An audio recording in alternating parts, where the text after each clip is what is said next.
ஆதியாகமத்தின் புஸ்தகம் 27ஆம் அதிகாரம் 36ஆம். அப்பொழுது அவன் பெயர் யாக்கோபு எனப்படுவது சரியல்லவா? இதோடு 2 தரம் என்னை மோசம் போக்கினான். என் சேஷ்ட புத்திர பாகத்தை எடுத்துக்கொண்டான். இதோ இப்பொழுது என் ஆசீர்வாதத்தையும் வாங்கி கொண்டான் என்று சொல்லி, நீர் எனக்கு ஒரு ஆசீர்வாதத்தை ஆகிலும் வைத்து வைக்கவில்லையா என்றான். நீர் எனக்கு ஒரு ஆசீர்வாதத்தை ஆகிலும் வைத்து வைக்கவில்லையா என்றான் என்று சொல்லப்பட்டிருக்கிறது. இங்கே நாம் ஏசாவையும் யாக்கோபையும் குறித்து நாம் நன்றாக அறிந்திருக்கிற ஒரு பகுதியாக இருக்கிறது. இங்கே சகோதரர்களாகிய இவர்கள் என் தேவனாகிய கர்த்தர் கொடுக்கிற இவர்களுக்கு என்று தீர்மானித்திருக்கிற ஆசீர்வாதங்களை பெற்றுக்கொள்வதற்கு அந்த நாட்களிலே அவர்களுடைய பெற்றோர் அந்த ஆசீர்வாதத்தை அவர்களுக்கு கொடுக்க வேண்டும். அதுதான் அவர்களுடைய திட்டமாக இருந்தது. ஆனால் அந்த ஆசீர்வாதங்களை குறித்து அவர்கள் மாறி மாறி ஒருவருக்கு ஒருவர் அதை கொடுத்து விட முடியாது. அதற்காக அவர்கள் தேவனாகிய கர்த்தர் அவர்களுடைய பெற்றோர் மூலமாக தான் அந்த ஆசீர்வாதங்களை அவர்களுக்கு கொண்டு சேர்க்க முடியும். அப்படி தேவன் இந்த ஆசீர்வாதங்களை இவர்களுக்கு கொண்டு சேர்க்கிற இந்த காரியத்திலே அந்த ஏசா யாக்கோபை குறித்து நாம் பார்க்கும்போது, யாக்கோபு ஏசாவினுடைய ஆசீர்வாதங்களை பெற்றுக்கொள்வதற்காக அவன் பிரயாசப்பட்டு ஏசாவினுடைய ஆசீர்வாதங்களை அவன் வஞ்சகமாக அதை பெற்றுக்கொள்வதற்கு அவன் செய்த காரியம் என்னவென்றால் மோசம் போக்கினான் என்று வசனம் சொல்லுகிறது. இன்னைக்கு இந்த மோசம் போக்குகிற காரியத்தை குறித்தும் மோசம் போகிற காரியத்தை குறித்தும் தான் நாம் தியானிக்க இருக்கிறோம். என் தேவனாகிய கர்த்தர் அநேக இடங்களிலே அநேக ஜனங்கள் மோசம் போன காரியத்தை, மோசம் போக்கின காரியத்தை இந்த வேதத்தில் நமக்கு எழுதி வைத்திருக்கிறார். அதில் மிக முக்கியமான ஒன்று, மிகவும் முதலான ஒன்று இந்த ஏசா யாக்கோபினுடைய காரியம். அங்கே அவனுடைய சகோதரனுக்கு வர வேண்டிய அவனுடைய பாகங்களை, அவனுக்கு வர வேண்டிய ஆசீர்வாதங்களை அவன் துணிகரமாக அதை மோசம் போக்கி அவன் பெற்றுக்கொண்டான். அதனால என்ன நடந்தது? ஆசீர்வாதம் அவனுக்கு ஒன்றும் இல்லாமல் போனது என்று நாம் பார்க்கிறோம். இந்த புதிய ஏற்பாட்டு நாட்கள் ஒருவேளை நமக்கு அப்படிப்பட்ட சூழ்நிலை கிடையாது. நீங்கள் மோசம் போக்குகிறதுனாலேயோ மோசம் போகிறதுனாலேயோ உங்களுடைய ஆசீர்வாதங்கள் கெட்டு போவது கிடையாது. நீங்கள் தேவனாகிய கர்த்தருக்கு மோசம் போனால், அவரை ஏமாற்றினால் மட்டுமே உங்களுடைய ஆசீர்வாதங்கள் தடைப்பட்டு போகும். அதனாலதான் இந்த திருஷ்டாந்தமான காரியங்களை நாம் ஆராய்ந்து அவைகளை தியானிக்க அழைக்கப்பட்டிருக்கிறோம். இங்கே நாம் வாசித்தோம், அப்பொழுது அவன் யாக்கோபு எனப்படுவது சரியல்லவா? இதோ 2 தரம் என்னை மோசம் போக்கினான். என் சேஷ்ட புத்திர பாகத்தை எடுத்துக்கொண்டான். இதோ இப்பொழுது என் ஆசீர்வாதத்தையும் வாங்கி கொண்டான் என்று சொல்லி, நீர் எனக்கு ஒரு ஆசீர்வாதத்தை ஆகிலும் வைத்து வைக்கவில்லையா என்றான் என்று சொல்லப்பட்டிருக்கிறது. இந்த ஏசா சேஷ்ட புத்திர பாகத்தை இழந்து போனான். அவன் மோசம் போக்கப்பட்டான். அவனை மோசம் போக்கினது யாக்கோபு என்று அறிந்தாலும் அதற்கு என்ன காரணம் என்பதை நாம் அறிந்து கொள்ள வேண்டும். இவன் மோசம் போனான் என்பதுதான் காரியம். ரொம்ப போறான், வேலை செய்யறான், கடினமாக வேலை செய்து திரும்பமாக வருகிறான். வரும்போது ரொம்ப பசியாக இருக்கிறது. அவனுடைய சகோதரன் இடத்துல அந்த சேஷ்ட புத்திர பாகத்தினுடைய அந்த மிக முக்கியமான அதனுடைய ஆசீர்வாதத்தை உணராமல் ஒருவேளை சாப்பாட்டிற்காக, அந்த கூழுக்காக அவன் அந்த சேஷ்ட புத்திர பாகத்தை விட்டு போனான். அப்படிதான் இன்னைக்கு அநேக நேரங்களில நாம் அநேக ஜனங்கள் நம்மை மோசம் போக்குவதற்கு நாம் இடம் கொடுக்கிறவர்களாக இருக்கிறோம். அந்த காரியத்தை தேவன் ஒரு காலம் அனுமதிப்பது கிடையாது. ஜாக்கிரதையாக இருக்கணும் தான். ஆனால் அதே சமயம் யாரையுமே நம்ப மாட்டேன்னு சொல்லி நம்மளால வாழ முடியாது. அதனாலதான் இங்கே இவன் ஒரு தரம் சேஷ்ட புத்திர பாகத்தை இழந்தது அது அவனுடைய துணிகரம். ஆனால் ஆசீர்வாதத்தை இழந்தது தேவன் அனுமதித்த காரியம். அதனாலதான் யாக்கோபு இந்த 2 காரியங்களிலும் இவனை மோசம் போக்கினான் என்று வேதம் நமக்கு சொல்லுகிறது. யோபுவின் புஸ்தகம் 6ஆம் அதிகாரம் 15ஆம் வசனத்தை வாசிக்கலாம். என் சகோதரர் காட்டாறு போல மோசம் பண்ணுகிறார்கள். என் சகோதரர் காட்டாறு போல மோசம் பண்ணுகிறார்கள். இந்த வேதத்தில் நீங்கள் 2 காரியத்தை நீங்கள் ஒப்பிட்டு பார்க்கும்போது மோசம் போக்குகிற மிக முக்கியமான பங்களிப்பை எடுக்கிறவர்கள் யார் என்று நீங்கள் பார்ப்பீர்களேயானால் சகோதரர்களாக இருக்கிறார்கள் என்பதை நன்றாக அறிந்து கொள்ள வேண்டும். எல்லா குடும்பத்திலையும் நீங்க பாத்தீங்கன்னா சண்டை எங்க உச்சபட்சமா நடக்கும், வெட்டுக்குத்து எங்க நடக்கும்னு கேட்டா அந்த சொத்து பிரிக்கிற இடத்துல நடக்கும். பணம்னு வரும்போது மனுஷன் தன்னுடைய சுயரூபத்தை காமிச்சிருக்கும். அது சொந்த சகோதரனாக இருந்தாலும் சரி, அந்த இடத்துல அவர்கள் தன்னுடைய பணம், தன்னுடைய சுய காரியம்னு வரும்போது அவர்கள் எந்த இரத்த சம்பந்தத்தையும் பாவசத்தையும் அன்பையும் குறித்து யோசிக்க மாட்டார்கள். இதுதான் ஏசா யாக்கோபினுடைய காரியத்திலும் நடந்தது. யோபு சொல்லுகிற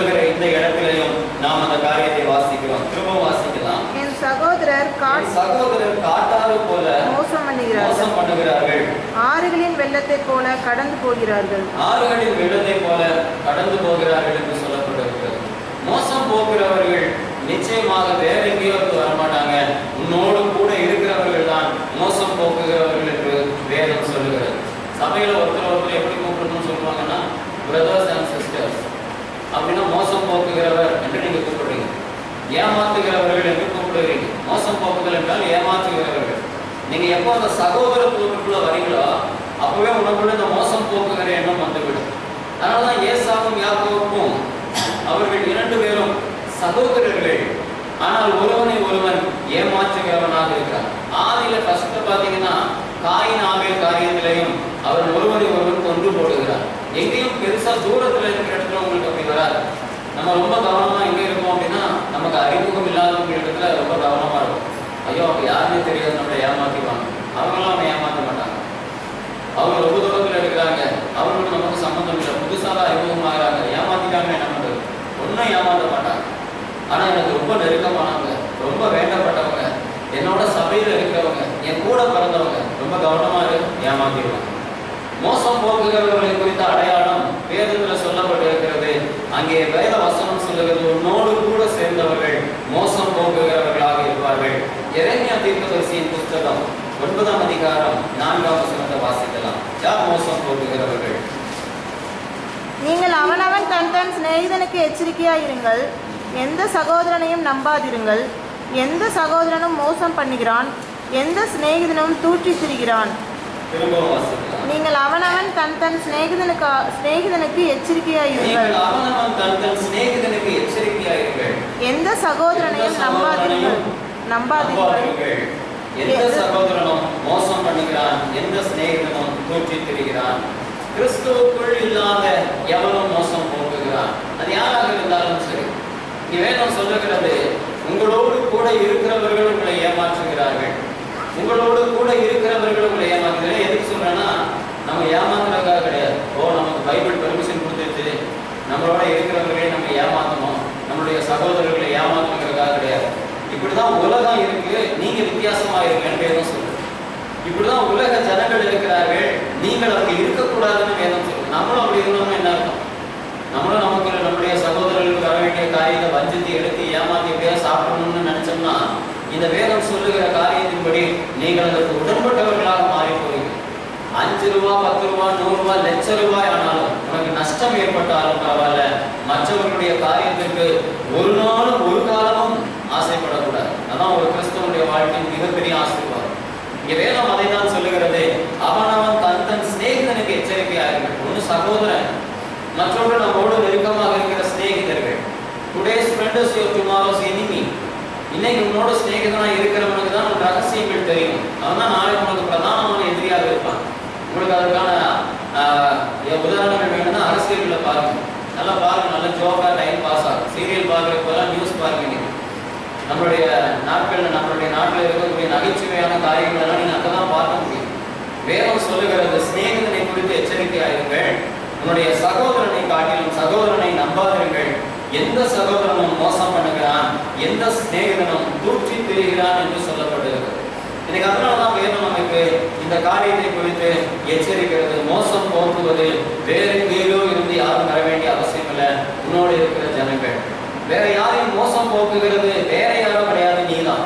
உன்னுடைய சகோதரனை மோசம் போக்குகிறவன் நீயாக தான் இருக்க முடியும். உன்னுடைய சிநேகிதனை தூக்கி திரிகிறவன் நீயாக தான் இருக்க முடியும். அதனாலதான் வேதம் சொல்லுது, இந்த காரியத்தை செய்யாதிருங்கள். இந்த காரியம் தேவனுக்கு பிரியமானதாக இருக்க முடியாது. அதே எரேமியா தீர்க்கதரிசியின் புத்தகம் 29ஆம் அதிகாரம் 9ஆம் வசனத்தை வாசிக்கலாம். அவர்கள் என் நாமத்தை சொல்லி உங்களுக்கு பொய்யான தீர்க்கதரிசனம் உரைக்கிறார்கள், நான் அவர்களை அனுப்பினதில்லை என்று கர்த்தர் சொல்கிறார். அவர்கள் மேலும் உங்கள் நடுவில் இருக்கிற உங்கள் தீர்க்கதரிசிகளும் உங்கள் குறிக்காரரும் உங்களை மோசம் போக்க ஒட்டாதிருங்கள். சொப்பனம் காண பண்ணுகிற உங்கள் சொப்பனக்காரருக்கு செவி கொடாமலும் இருங்கள் என்று இஸ்ரவேலின் தேவனாகிய சேனைகளின் கர்த்தர் சொல்கிறார். உங்கள் நடுவில் இருக்கிற உங்கள் தீர்க்கதரிசிகளும் உங்கள் குறிகாரரும் உங்களை மோசம் போக்க ஒட்டாதிருங்கள். சொப்பனம் காணுகிற உங்கள் சொப்பனக்காரருக்கு செவி கொடாமலும் இருங்கள் என்று இஸ்ரவேலின் தேவனாகிய கர்த்தர் சொல்கிறார். அவர்கள் என் நாமத்தை சொல்லி உங்களுக்கு பொய்யான தீர்க்க தரிசனம் உரைக்கிறார்கள். இருக்கிறார்கள், நான் அவர்களை அனுப்பினதும் இல்லை என்று கர்த்தர் சொல்லுகிறார். உங்கள் நடுவில் இருக்கிற உங்கள் தீர்க்கதரிசிகளும் உங்கள் குறிகாரரும் உங்களை மோசம் போக்க விட்டாதீர்கள். நமக்கு மோசம் போக்குகிற அடுத்த முக்கியமான யாருன்னா ஊழியக்காரர். அதனால ஊழியக்காரன் சொல்றதையும் கேட்காதீங்க.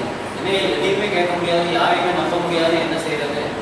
அது வேத வார்த்தைக்கு ஒத்ததாக இருக்கிறதான்னு பாருங்க. சும்மா வரலாம், நேற்று ஒரு சொப்பனம் கண்டேன், அந்த கனவே சரியில்லை, நேற்று ஒரு பெரிய தரிசனம் பார்த்தேன், அது நிமித்தம் இப்படி நடக்கிறது. அப்படி கேட்டவன் எவனும் இது வரைக்கும் விட்டதாகவும் இல்லை, அந்த சொப்பனம் சொன்னவன் எவனும் கடந்ததாக சரித்திரமும் கிடையாது. வேதம் சொல்லுகிறதை சொல்லுகிறானா அதை பார். வேத வார்த்தையின்படி உன் சகோதரன் நடக்கிறானா அதை பார்.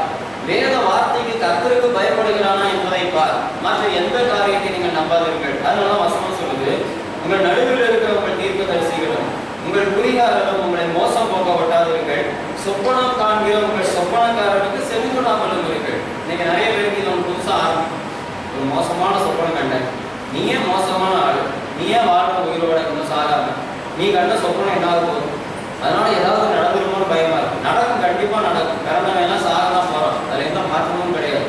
உன் சொப்பனத்துல இன்னாவே இந்த நிமிஷத்துல சாக போறாங்கன்னு ஆண்டவர் சொன்னாங்கன்னா வந்து சொல்லு, அவங்க சாகிறதுக்கான ஏற்பாடுகள் முன்னாடி பண்ணி வைப்போம். அப்படி யாருமே கிடையாது. உனக்கு அப்படி மறைபொருளா ஆண்டவர் சொல்லி உனக்கு தெரியப்படுத்தி உனக்கு புரியப்படுத்துற அளவுக்கு நீ பெரிய ஆளாக நினைச்சுக்க வேண்டிய அவசியமே கிடையாது. ஒண்ணு வேஸ்ட். ரொம்ப அற்பமான ஆட்கள் முதல்ல அந்த நினைவுக்கு வரணும். அதனால சொல்ற சொப்பனக்காரர்களுடைய சொப்பனங்களை அசட்டை பண்ணுங்க, அதை பத்தி அக்கறை எடுத்துக்கொள்ளாதீர்கள். அதை நீங்களும் அதை பற்றி ரொம்ப சிந்தித்துக் கொள்ள வேண்டிய அவசியம் கிடையாது. மாறாக என் தேவனாகிய கர்த்தருக்கு கீழ்ப்படியும். இஸ்ரவேலின் தேவனாகிய சேனைகளின் கர்த்தர் சொல்லுகிறார், அவர்களின் நாமத்தை சொல்லி உங்களுக்கு பொய்யான தீர்க்க தரிசனம் உரைக்கிறார்கள், நான் அவர்களை அனுப்பினதும் இல்லை என்று கர்த்தர் சொல்லுகிறார். தீர்க்கதரிசியை அனுப்ப மாட்டாரு. உனக்கு சொப்பனத்துல வந்து கர்த்தர் பிளாஷ் பண்ணி காரியத்தை சொல்லவும் மாட்டார். அப்படியெல்லாம் உனக்கு பெருசா நினைச்சிக்க வேண்டிய அவசியமே கிடையாது. கர்த்தருடைய வசனத்திற்கு கீழ்ப்படி. அவருடைய வசனம் என்ன சொல்றது தெரியுமா? இன்னைக்கு நான் செத்தால் எனக்கு சந்தோஷம்னு சொல்றோம்னா வசனத்தின்படி வாழுகிறோம். அப்படிங்க நம்ம யாருக்குமே அப்படிப்பட்ட ஒரு எண்ணம் கிடையாது. உனக்கு தீர்க்க தரிசனமாக, உனக்கு சொப்பனமாக, கனவாக வந்து கர்த்தர் காரியத்தை சொல்ல மாட்டார், சொல்வதில்லை என்று வேதம் சொல்லுகிறது. உபதியாவின் புஸ்தகம் 1ஆம் அதிகாரம் 3ஆம் வசனத்தை வாசிக்கலாம். அவன் போய் திப்லாயிமின் குமாரத்தியாகிய கோமேரை சேர்த்து கொண்டான். அவள் கற்பந்தரித்து அவனுக்கு ஒரு குமாரனை பெற்றாள். அப்பொழுது கர்த்தர் அவனை நோக்கி, இவனுக்கு எஸ்ரேல் என்னும் பெயரிடு, ஏனெனில் இன்னும் கொஞ்சம். கர்த்தர் ஓசியாவை கொண்டு உரைக்க தொடங்கின போது கர்த்தர் ஓசியாவை நோக்கி, நீ போய் ஒரு சோர ஸ்திரியையும் சோர பிள்ளையையும் உன் இடமாய் சேர்த்துக்கொள், தேசம் கர்த்தரை விட்டு விலகி சோரம் போயிற்று என்றார்.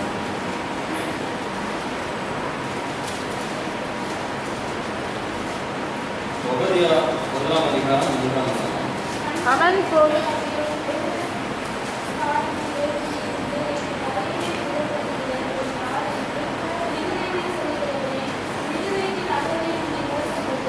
இருதயத்தின் அகத்தை உன்னை மோசம் போக்குகிறது. மூன்றாவதாக, நான்காவதாக மோசம் போக்குகிற காரியத்தை குறித்து பார்க்கும்போது, ஒன்று உன்னோட உடன் பிறந்த உன் சகோதரன், இரண்டாவது உன்னுடைய சிநேகிதன், மூன்றாவது உனக்குள் இருக்கிற உன்னுடைய பொய்யான தீர்க்கதரிசி, நான்காவதாக உன் அகந்தை என்று வசனம் சொல்லுகிறது. இதெல்லாம் தான் உன்னை ஏமாற்றுகிற காரியம். நம்மளுடைய அகந்தை நம்மை ஏமாற்றி விடும், நம்மை மோசம் போக்கும் என்று வசனம் சொல்லு. கண்மலை வெடிப்புகளாகிய உன் உயர்ந்த ஸ்தானத்திலே குடியிருந்து என்னை தரையில விடத்தள்ளுகிறவன் யார் என்று உன் இருதயத்தில் சொல்லுகிறவனே, இருதயத்தின் அகந்தை உன்னை மோசம் போக்குகிறது என்று வசனம் சொல்லுகிறது. இதெல்லாம் தான் நம்மளை ஏமாற்றுகிற காரியம். யார் என்ன செஞ்சிட முடியும்? நம்மளை யார் ஏமாத்திட முடியும்? நமக்கு என்ன நடந்தோம்? நம்மளை யாரும் ஒன்றும் செஞ்சிட முடியாது. இப்படி நினைக்கிற உன்னுடைய இருதயத்தின் அகந்தை உன்னை மோசம் போக்குகிறது என்று வசனம் சொல்லுகிறது. ரொம்ப தெளிவா, ரொம்ப அறிவா இருக்கக்கூடிய அகந்தையாக இருக்கிற ஜனங்களை சில நேரங்களை பார்க்கும்போது வேடிக்கையாக ஒண்ணுமே செய்ய முடியாது. உன்னால எதையுமே தடுக்க முடியாது, எதையுமே உன்னால எடுக்க முடியாது, எதையுமே உன்னால செய்ய முடியாது. ஆனால் வெறும் அகந்தை மட்டும்தான் இருக்கும். இந்த பெருமை உள்ளவனுக்கு தேவன் எதிர்த்து நிற்கும் போது அவனுடைய அகந்தை அவனை ஏமாற்றிவிடும். ரொம்ப முக்கியமானது. சில நேரங்களில் சொல்லுவாங்க, கவனமா போனோம், கொஞ்சம் ஏமாந்தீங்கன்னா அவ்வளவுதான் வலிக்கு வந்துருக்கு. அந்த ஏமாறுகிற காரியம் தான் உன்னுடைய வாழ்க்கையில சேதத்தை உண்டாகும். டைல்ஸ் நல்லா பளபளன்னு போட்டிருக்கு, கவனமா போங்க. பளபளம் இருக்கு, அழகா இருக்கு, சுத்தமா இருக்கு, ஆனா அது ஏமாத்திடும். உன்னுடைய அகந்தையும் அப்படிதான். ரொம்ப பெரிய ஆள் மாதிரி உன்னை காமிக்கும். உன்னால எல்லாம் செஞ்சிட முடியும் மாதிரி காமிக்கும். உனக்கு தான் எல்லா திறமையும் அறிவு இருக்கிற மாதிரி உனக்கு காமிக்கும். ஜாக்கிரதையா ஏமாக்கு. நிறைய ஜனங்கள் அதற்கான உதாரணங்கள் உண்டு. ஆக மோசம் போக்குகிற காரியத்தை குறித்து கவனமாக இருங்க. மோசம் போக்குகிறவர்கள் அந்நியர் அல்ல, உன் சொந்த சகோதரர்கள். மோசம் போக்குகிறவர்கள் உன் எதிரிகள் அல்ல, உன்னுடைய சிநேகிதர்கள். மோசம் போக்குகிறவர்கள் வேற யாரோ உன்னிடத்தில் இருக்கிற விசுவாசிகள் அல்ல, உன்னுடைய தீர்க்கதரிசிகள். மோசம் போக்குகிறது வேற ஏதோ ஒரு ஏமாந்து போயிருவோங்கிற பலவீனம் அல்ல, உன்னால் முடியும் என்கிற உன்னுடைய அகந்தை. இவைகள் அனைத்தும் நம்மளுடைய வாழ்க்கையில நமக்கு பக்கபலமாக இருந்து நம்ம ஏமாற்ற ஆயத்தமாக இருக்கிறவர்கள் என்று வேதம் சொல்லுகிறது. மோசம் போக்குவது இவைகளாக இருந்தாலும் மோசம் போவது யார் ஏமாற்றப்படுகிறார்கள் என்பதை குறித்து வேதம் சொல்லுகிறதை நாம் வேகமாக வாசிக்கலாம். நீதிமொழிகளின் புஸ்தகம் 10ஆம் அதிகாரம் 17ஆம் வசனத்தை வாசிக்கலாம்.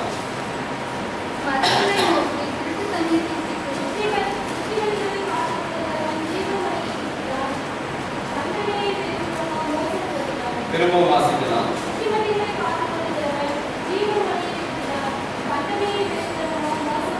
கண்டனையை வெறுக்கிறவன் மோசம் போகிறான் என்று சொல்லப்பட்டிருக்கிறது.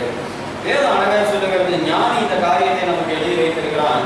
புத்திமதிகளை காத்துக் கொள்கிறவன் ஜீவ வழியில் இருக்கிறான்.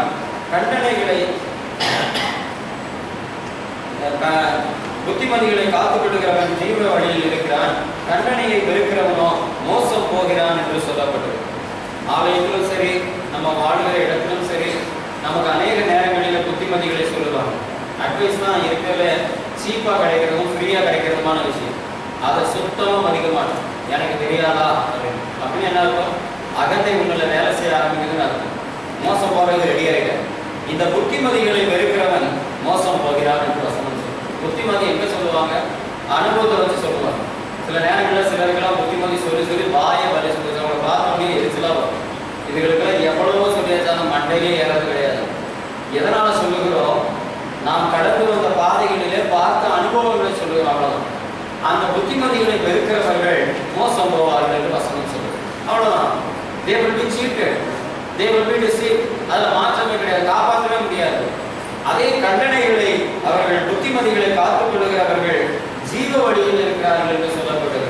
அப்படியா சம்பவம், அப்படியா சங்கதி, அப்ப அந்த காரியத்தை நாம் அதிலிருந்து தவிர்த்து கொள்ள வேண்டும் என்று நினைக்கிறவர்கள் ஜீவ வழியில் இருப்பார்கள். கண்டனைகளை, கண்டிப்பான காரியங்களை வெறுக்கிறவர்கள் அவர்கள் மோசம் போவார்கள் என்று வசனம் சொல்லுகிறது. அவங்க ஏமாற்றப்படுவார்கள், அதில் மாற்றமே கிடையாது. அதை நாம் தடுக்கவும் முடியாது. ஏசாயா தீர்க்கதரிசியின் புஸ்தகம் 3ஆம் அதிகாரம் 13ஆம் வசனத்தை வாசிக்கலாம். கர்த்தர் வழக்காட எழுந்திருந்து ஜனங்களே நியாயத்திற்கு நிற்கிறார்.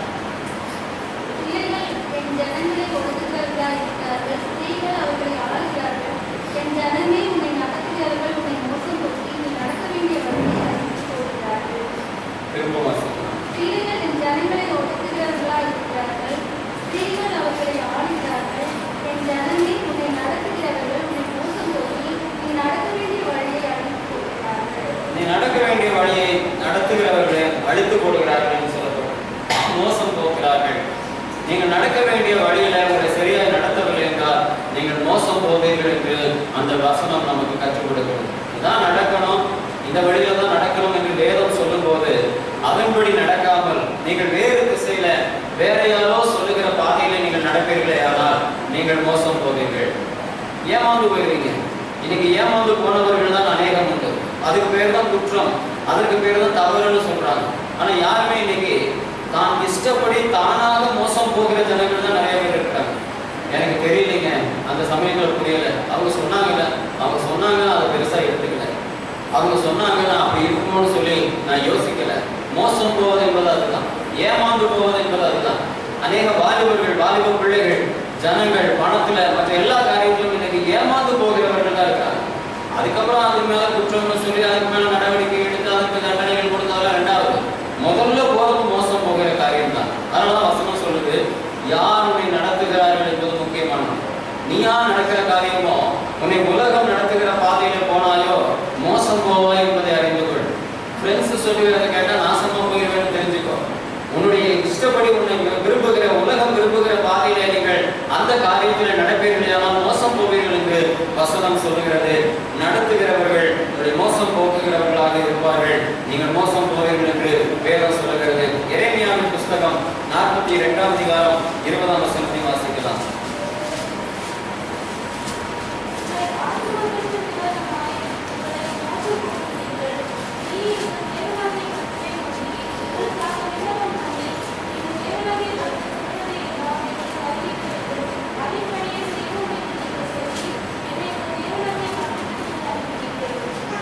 அந்த வசனம் தெளிவாக சொல்லுகிறது, உங்கள் ஆத்மாக்களுக்கு விரோதமாக உங்களை மோசம் போக்கினீர்கள். அதாவது நீங்களே உங்களை மோசம் போக்குகிற காரியம். முதலாவது மோசம் போக்குவது யாருன்னு சொல்லி பார்த்தோம். இங்கே மோசம் போவது உங்களுடைய ஆத்மாக்களை நீங்களாகவே மோசம் போக பண்ணுகிறீர்கள். அதை ஏமாத்துறீங்க. மனசாட்சி சொல்லும் இந்த காரியம் சரி, இந்த காரியம் தவறு, இதை இப்படி செய்யணும், இதை இப்படி செய்யக்கூடாது, பரவாயில்ல, அதனால என்ன ஆகிடப்போகுது. அந்த மனசாட்சி என்று சொல்லுகிற உன் ஆத்மாவை மோசம் போக்குகிறாய், ஏமாற்றுகிறாய். அது சொல்லுகிற காரியத்துக்கு அதற்கு வேறு காரியத்தை சொல்லி அதை ஏமாற்றுகிறாய். வேதம் சொல்லுகிறது, மோசம் போவது உன்னுடைய மனசாட்சியாக இருக்கிறது. உங்களை நீங்களே மோசம் போக்கிக் கொள்கிறீர்கள்.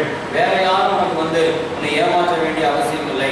இப்படிதான் மோசம் போக்குவது யார் என்பதும் மோசம் போவது யார் எது என்பதும் யார் என்பதையும் நாம் ஆராய்ந்து பார்த்தோம். இன்னைக்கு இதை எப்படி தவிர்ப்பது என்பதும் தான் நமக்கு மிக முக்கியமான காரியம். ஏற்கனவே ஏமாந்து போய் தான் உட்காந்துருக்கோம். யாரை கேட்டாலும் சொல்லுவாங்க, நஷ்டம் தானே, அந்த புரோக்கரனை ஏமாத்திட்டான், அல்லது இவன் என்னை ஏமாத்திட்டான், அவன் என்னை ஏமாத்திட்டான். ஏமாந்தது யாரு? நான். இங்க வேதம் சொல்லுகிறது, நீ ஏமாறாமல் இருக்க வேண்டும், ஏமாற்றாமலும் இருக்க வேண்டும். நீங்கள் ஏமாறுகிறவர்களாக இருப்பீர்களே, ஆனால் அதற்கு அநேக காரணங்கள் உண்டு. அது நீங்கள் கண்டிப்பை வெறுத்தீர்கள், நீங்கள் தவறான பாதையிலே நடந்தீர்கள், உங்களுடைய ஆத்மாக்களை மோசம் போக்கினீர்கள், அதனால ஏமாந்தீங்க. யார் உங்களை ஏமாற்றினது? உனக்கு சிநேகிதனாக இருக்கிறவன், நன்றாக பேசுகிறவன், உன்னுடைய சொந்த சகோதரன், உன்னை நடத்துகிறவன். அவர்களும் மட்டுமல்ல, உன்னுடைய சொந்த அகத்தை உன்னை மோசம் போக்கினர். ஏமாறுவதும் ஏமாற்றப்படுவதும் ஆன காரணங்களை நாம் பார்த்தோம். எப்படி தவிர்ப்பது என்பதை குறித்து வேதம் சொல்லுகிற சில வசனங்களை நாம் வாசித்து முடிக்கலாம். 1 கொரிந்தியரின் புஸ்தகம் 15ஆம் அதிகாரம் 33ஆம் வசனம்.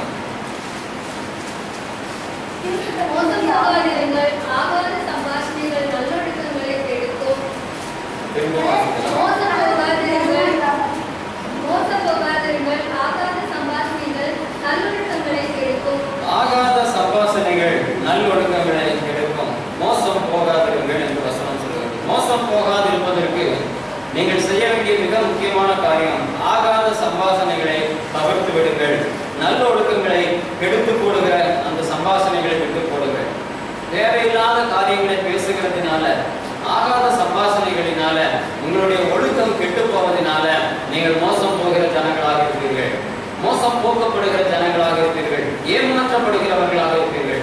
இன்னைக்கு எல்லாருடைய இருதயத்திலையும் ஒரு என்ன, ஏமாறக்கூடாது, ஏமாந்திடக்கூடாது. யாரும் ரொம்ப கேர்ஃபுல்லாக இருக்கணும், ரொம்ப கவனமாக இருக்கணும். உங்களை எப்படி நம்புறது, உன்னை நம்பலாமா, நம்பிக்கைக்கு ஏதாவது ஏமாற்றம் வந்துட்டு என்ன பண்றது, இப்படிதான் நம்முடைய இருதயம் யோசித்துக் கொண்டே இருக்கும். அதனால வசனம் சொல்லுகிறது, ஆகாத சம்பாஷணைகளை தவிர்த்து விடுங்கள், நல்ல ஒழுக்கங்களை பெற்றுக் கொள்ளுங்கள், நீங்கள் மோசம் போகாது இருப்பீர்கள்.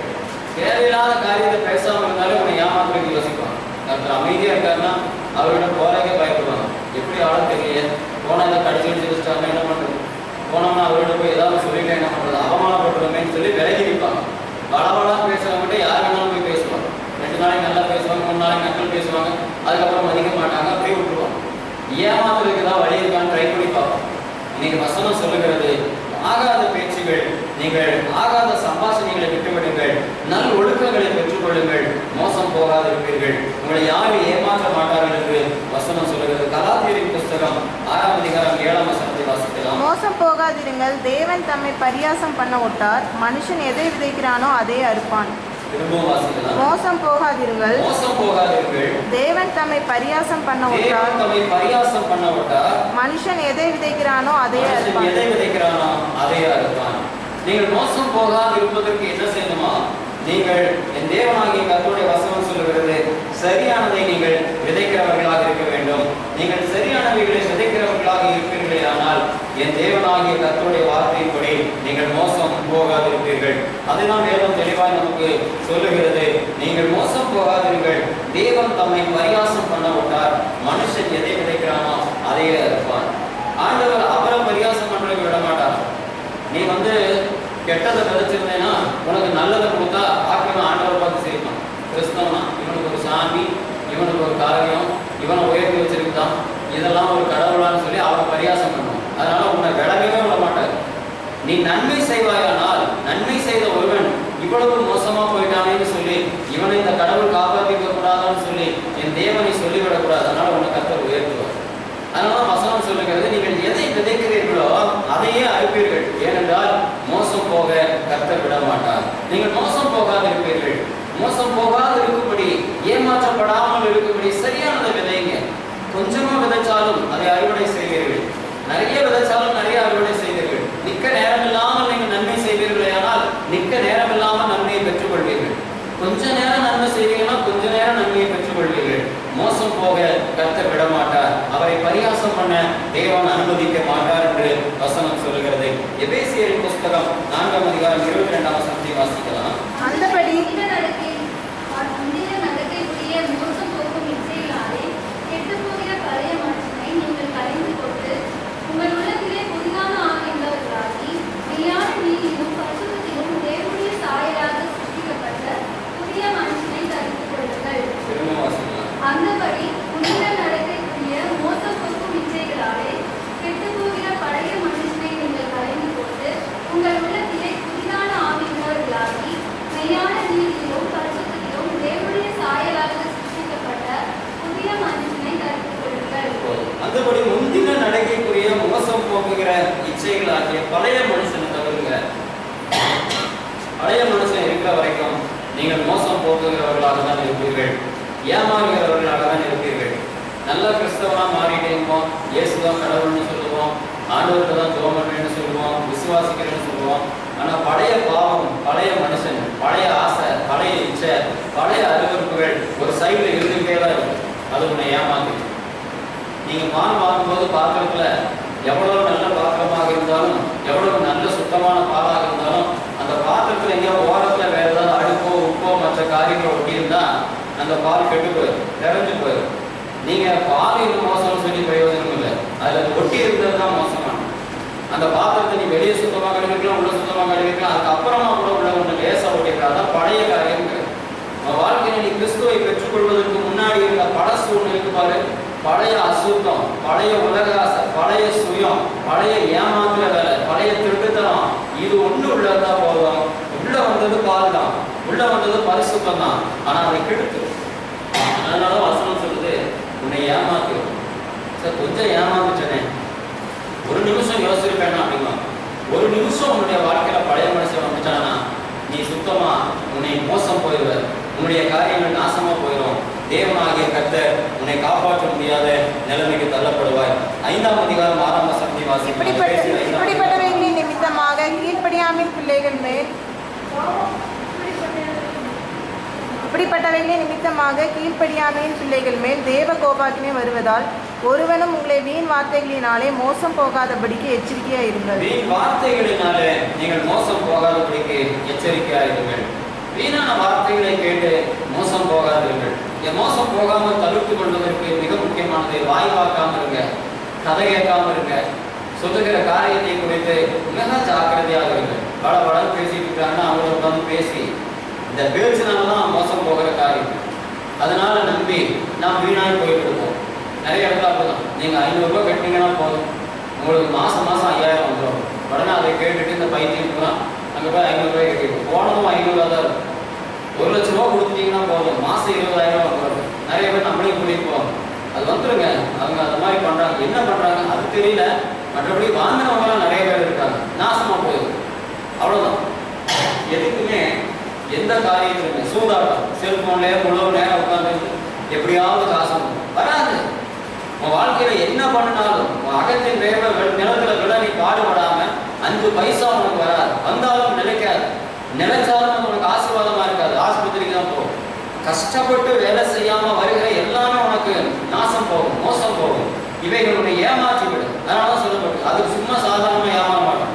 நம்மகிட்ட போன்ல பேசுவாங்க, நேரில் பேசுவாங்க, மீட்டிங் போடுவாங்க.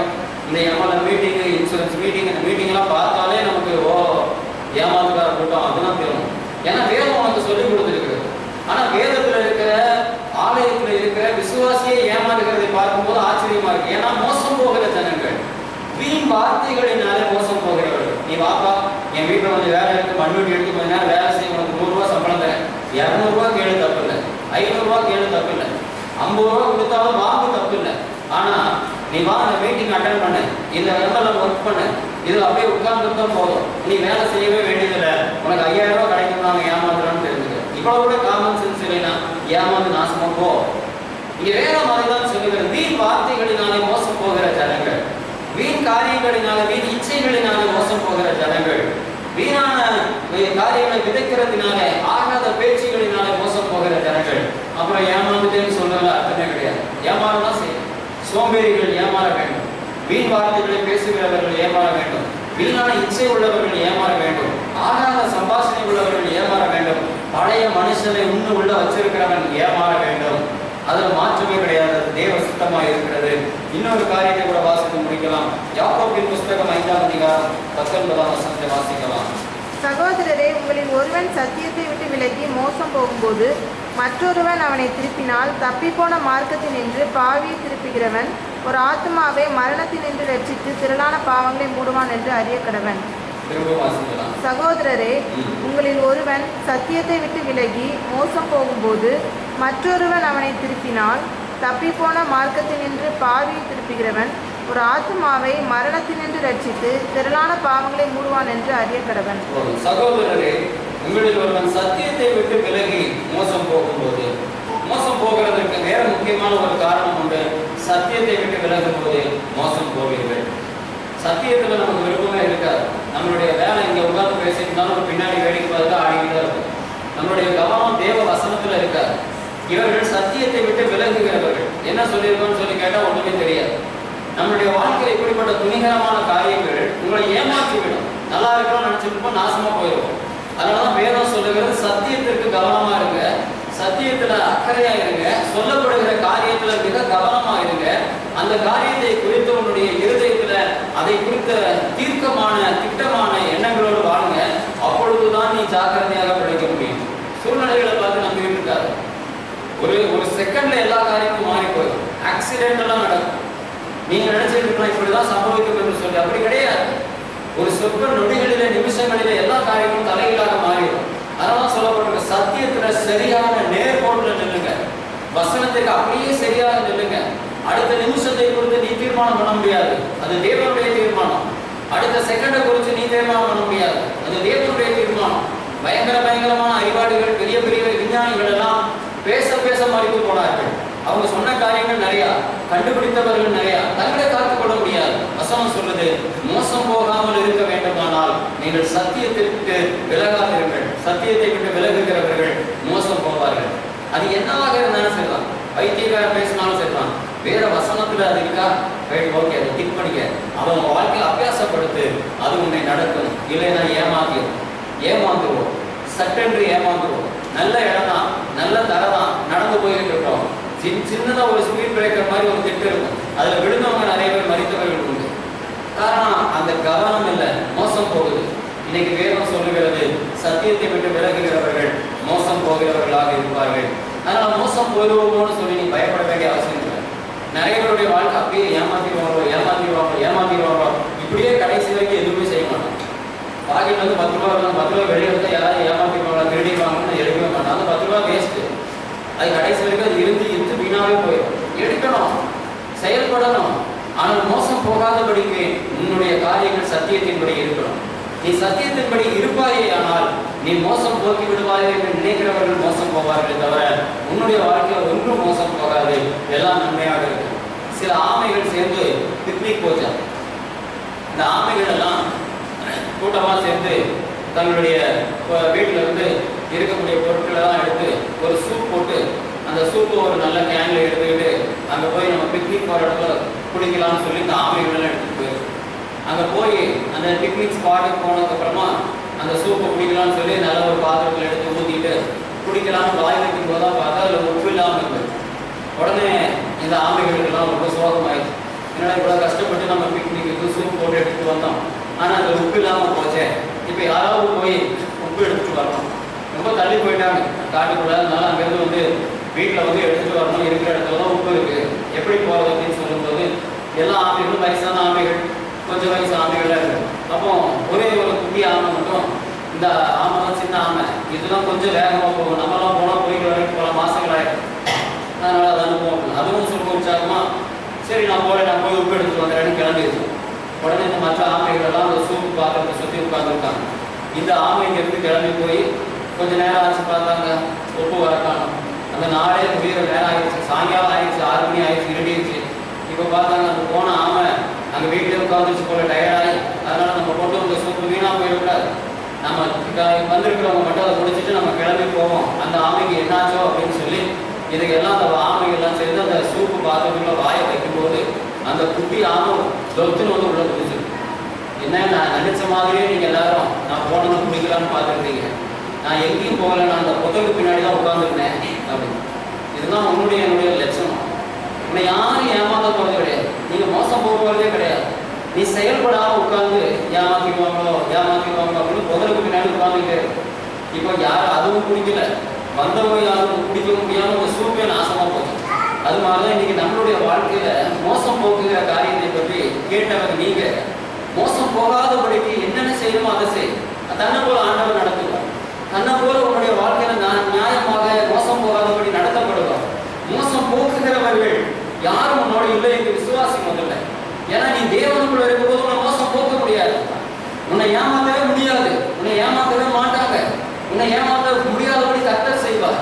ஆனா நீ அதுல இல்லாத போது புதருக்கு பின்னாடி வந்து போய் பார்த்துட்டே இருக்கும், கண்ணை விட்டு குடிச்சிருவாங்களான்னு பார்த்து கடைசியில் லொத்துன்னு உலக மாதிரிலாம் வாழ்க்கையில் இருக்குமே தவிர கடைசி வரை நீயும் பிரயோஜனப்பட மாட்டாய். மோசம் போக்குகிறவர்களும் மோசம் போகிறவர்களுமாய் இராது.